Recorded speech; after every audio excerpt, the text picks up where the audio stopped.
मुख्यमंत्री युवा कार्य प्रशिक्षण योजनेमध्ये आता नवीन विद्यार्थ्यांसाठी एक महत्त्वाची अपडेट आलेली आहे। तर बघू शकता अशा प्रकारे एक परिपत्रक जाहीर झालेला आणि या परिपत्रकामध्ये कोणकोणते पॉईंट दिलेले आपण बघू शकता। तर यामध्ये संपूर्ण जे शासकीय निमशासकीय जेही ऑफिसेस असतात त्यांच्यासाठी हे परिपत्रक जाहीर झालेलं आहे आणि मुख्यमंत्री युवा कार्य प्रशिक्षण योजनेअंतर्गत नवीन प्रशिक्षणार्थ्यांना 11 महिन्यांसाठी नियुक्त्या देण्याबाबत, म्हणजे जे आता नवीन विद्यार्थी असणार आहे त्यांना सुद्धा मुख्यमंत्री युवा कार्य प्रशिक्षण योजनेमध्ये भाग घेता येणार आहे आणि त्यांना 11 महिने हा जो कार्यकाळ आहे यासाठी त्यांची नियुक्ती केली जाणार आहे। तर यामध्ये जेही शासकीय निमशासकीय कार्यालय आहे त्यांच्यामध्ये ही भरती केली जाणार आहे। तर बघू शकता केंद्र व राज्य शासनाच्या शासकीय निमशासकीय आस्थापना उद्योग महामंडळ यामध्ये उमेदवार भरताना मंजूर पदाच्या 5% एवढे प्रशिक्षणार्थी घेण्यात यावे व किमान 20 पदे मंजूर असल्यास 5 याप्रमाणे प्रशिक्षणार्थ्यांचे एक पद भरण्यात यावे।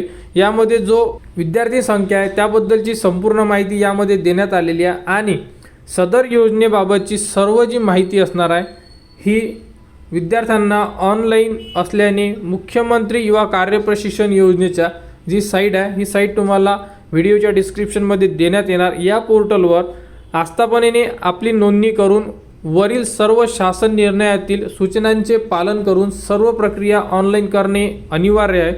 ऑफलाईन पद्धतीने केलेले कोणत्याही प्रक्रियेस हे कार्यालय जबाबदार राहणार नाही आहे। तसेच संदर्भ 4 या योजनेअंतर्गत प्रशिक्षणार्थ्यांसाठी रुजू होणारा उमेदवार हा संबंधित आस्थापनेत तसेच सदर आस्थापनेशी संबंधित इतर आस्थापना कार्यालय यापूर्वी कधीही कायम तात्पुरत्या स्वरूपात कार्यरत नसावा याचीही नोंद घ्यावी। तर अशाबद्दल यामध्ये संपूर्ण जी माहिती आहे उपलब्ध करून दिलेली आहे। तर यामध्ये जर विद्यार्थ्यांना नोंदणी करायची असेल तर जी साईट दिलेली आहे या साईटवर विद्यार्थी नोंदणी करू शकतात।